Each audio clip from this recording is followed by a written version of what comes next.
இயேசு கிறிஸ்துவில் மிகவும் அன்பானவர்களே, யாக்கோபு நிருபத்தின் 4ஆம் அதிகார வேத தியான பகுதிக்கு உங்களை அன்புடன் வரவேற்கிறேன். 4ஆம் அதிகாரத்தை 4 பகுதிகளாக பிரித்து தியானிக்கலாம். முதல் பகுதி 1ஆம் வசனத்திலிருந்து 6ஆம் வசனம் வரைக்கும் உலக சிநேகமும் மாம்ச இச்சைகளையும் குறித்து கூறப்பட்டிருக்கிறது. 2வது பகுதி 7ஆம் வசனத்திலிருந்து 10ஆம் வசனம் வரைக்கும் தேவனுக்கு கீழ்ப்படிதலும் மனஸ்தாபத்தையும் குறித்து படிக்கின்றோம். 3வது பகுதி 11ஆம் வசனத்திலிருந்து 12ஆம் வசனம் வரைக்கும் சகோதரனை நியாயம் தீர்க்காதிருங்கள் என்பதை கற்றுக்கொள்கின்றோம். 4வது பகுதி 13ஆம் வசனத்திலிருந்து 17ஆம் வசனம் வரைக்கும் கர்த்தருக்கு சித்தமானால் இன்னதை செய்வோம் என்று கூற வேண்டும் என்பதை கற்றுக்கொள்கின்றோம். முதல் பகுதியிலே உலகத்தில் உள்ள சண்டைகளும் ஆசைகளையும் வாக்குவாதங்களையும் குறித்து நாம் படிக்கின்றோம். முதலாவது வசனம், உங்களுக்குள்ளே யுத்தங்களும் சண்டைகளும் எதனாலே வருகிறது? உங்கள் அவயவங்களில் போர் செய்கிற இச்சைகளினால் அல்லவா? மனிதன் இச்சையினாலே தன்னுடைய இருதயத்திலே பல்வேறு விதமான யோசனைகளை கொண்டு சண்டைகளையும் யுத்தங்களையும் பண்ணுகிறவர்களாய் மாறுகிறார்கள். 1 கொரிந்தியர் 3ஆம் அதிகாரம் 3வது வசனத்திலே பொறாமையும் வாக்குவாதமும் பேதகங்களும் உங்களுக்குள் இருக்கிறபடியால் நீங்கள் மாம்சத்திற்குரியவர்களாயிருந்து மனுஷ மார்க்கமாய் நடக்கிறவர்கள் அல்லவா என்று சொல்லப்பட்டிருக்கிறது. அதே போல 1 பேதுரு 2ஆம் அதிகாரம் 11வது வசனத்திலே, பிரியமானவர்களே, அந்நியர்களும் பரதேசிகளுமாயிருக்கிற நீங்கள் ஆத்துமாவுக்கு விரோதமாய் போர் செய்கிற மாம்ச இச்சைகளை விட்டு விலகி என்று சொல்லப்பட்டிருக்கிறது. ஆகவே இப்படி நமக்குள்ளாய் கிரியை செய்கின்ற மாம்ச இச்சைகள் மனுஷ மார்க்கமாய் நடப்பதினாலே அநேக விதமான சண்டைகள் யுத்தங்கள் உண்டாகின்றன. நான் என் என்ற முக்கியத்துவம், என்னுடைய கௌரவம், அதிகாரம், என்னுடைய இன்பம், பணம், மற்றவர்களை விட நான் உயர்ந்தவன் என்ற நிலை, இவற்றுக்காகவே என்றைக்கும் சண்டைகளும் சிக்கல்களும் நடந்து கொண்டிருக்கிறது என்பதை பார்க்கின்றோம். 2வது வசனத்தில், நீங்கள் இச்சித்தும் உங்களுக்கு கிடைக்கவில்லை, நீங்கள் கொலை செய்தும் பொறாமை உள்ளவர்களாயிருந்தும் அடையக்கூடாமற் போகிறீர்கள், நீங்கள் சண்டையும் யுத்தமும் பண்ணியும் நீங்கள் விண்ணப்பம் பண்ணாமல் இருக்கிறதுனாலே உங்களுக்கு சித்திக்கிறதில்லை என்று சொல்லப்பட்டிருக்கிறது. கொலை என்பது நேரடியாய் கொலை செய்யாதபடியும் தன் சகோதரனை நியாயமில்லாமல் கோபித்து கொள்ளுபவன் நியாய தீர்ப்புக்கு ஏதுவாய் இருப்பான். தன் சகோதரனை வீணனென்று சொல்லுகிறவன் ஆலோசனை சங்கத்துக்கு ஏதுவாயிருப்பான்.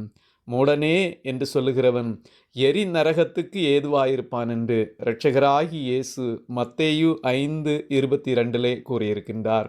இப்படி நாம் சகோதர சிநேகத்தை விட்டுவிட்டு உலக சிநேகம் உடையவர்களாக காணக்கூடாது என்பதை பார்க்கின்றோம்.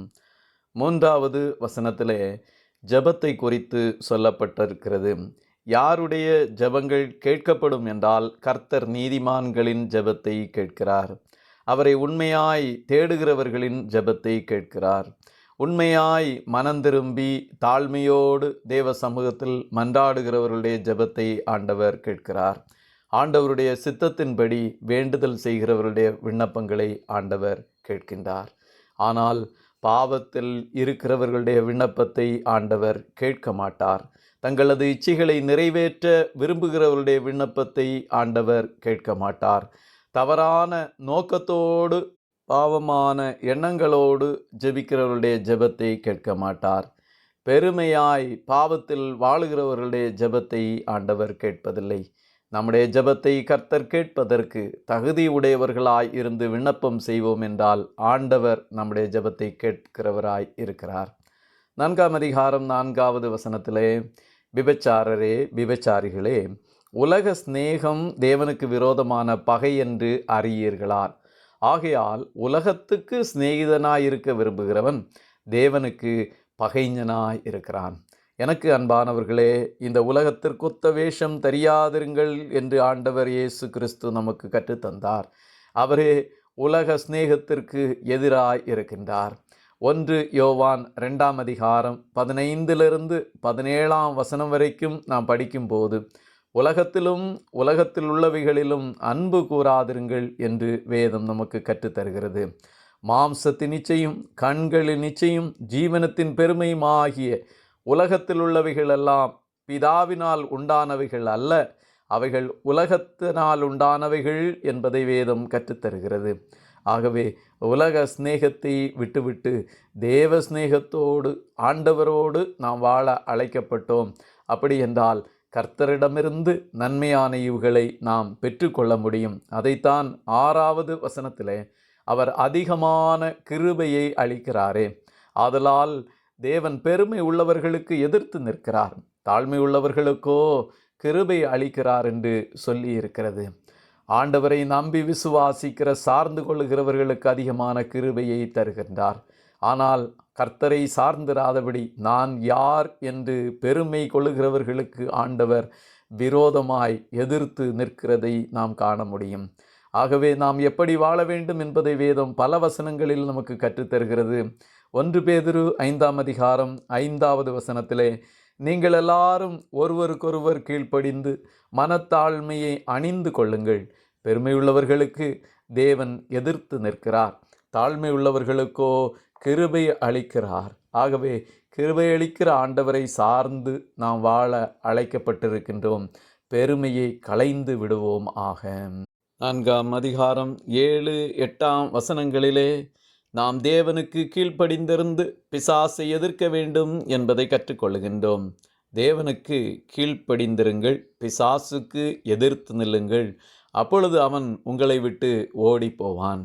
தேவனிடத்தில் சேருங்கள், அப்பொழுது அவர் உங்களிடத்தில் சேருவார்.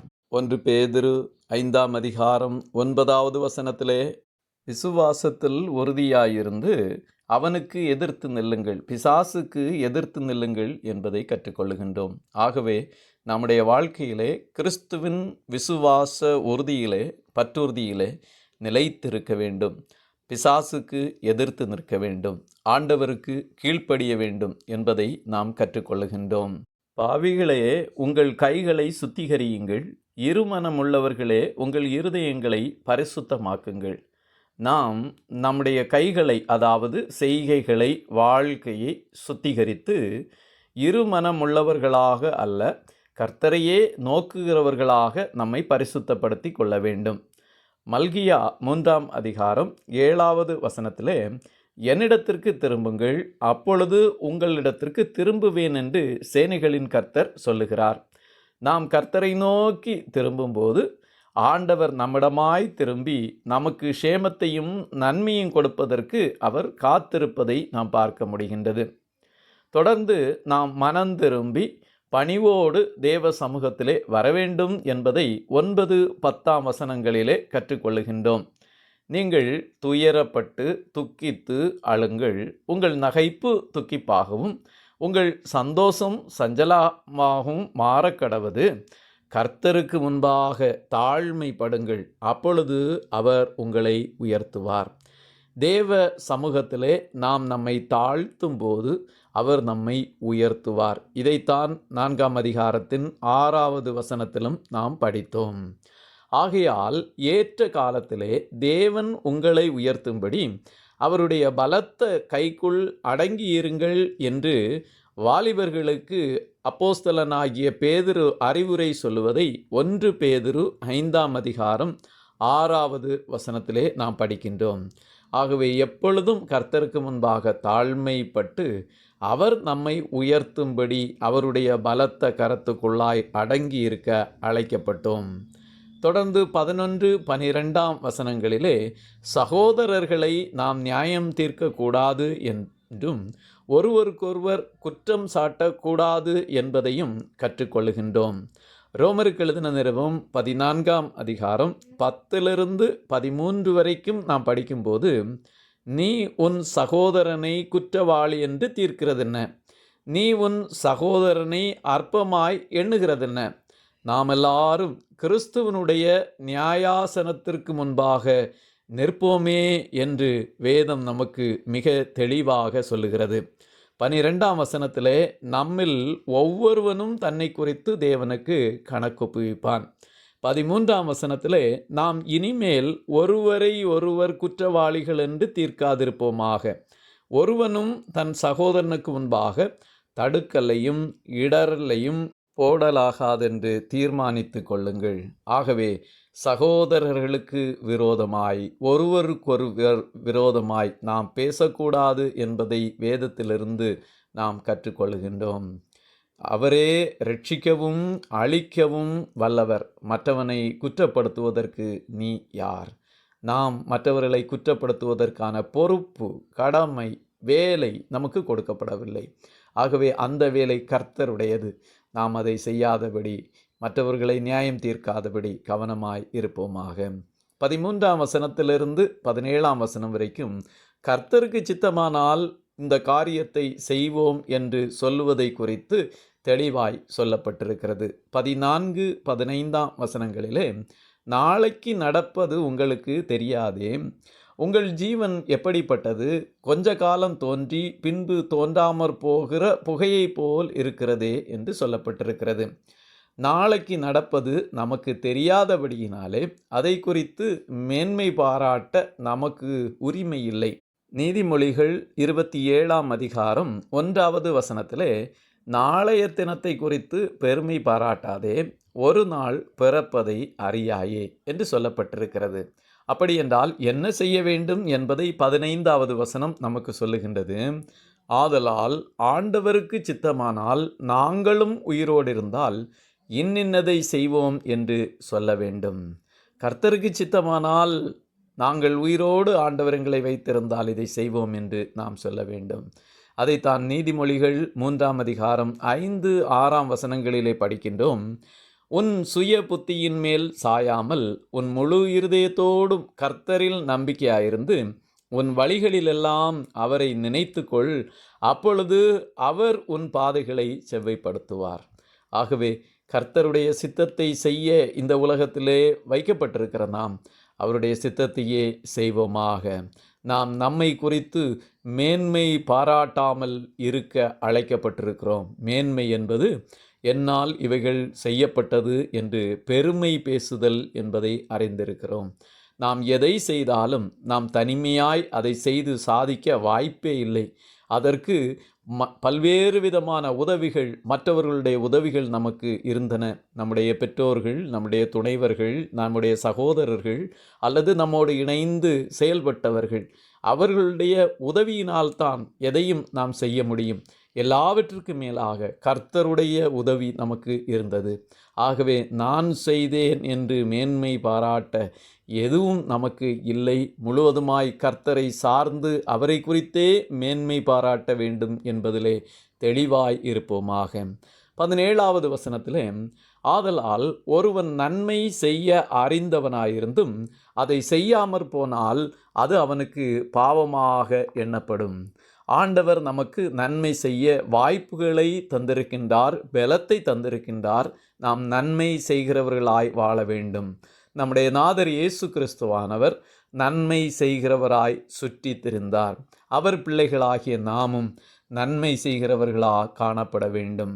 நீதிமொழிகள் 3ஆம் அதிகாரம் 27வது வசனத்திலே, நன்மை செய்யும்படி உனக்கு திராணி இருக்கும்போது அதை செய்யத்தக்கவர்களுக்கு செய்யாமல் இராதே.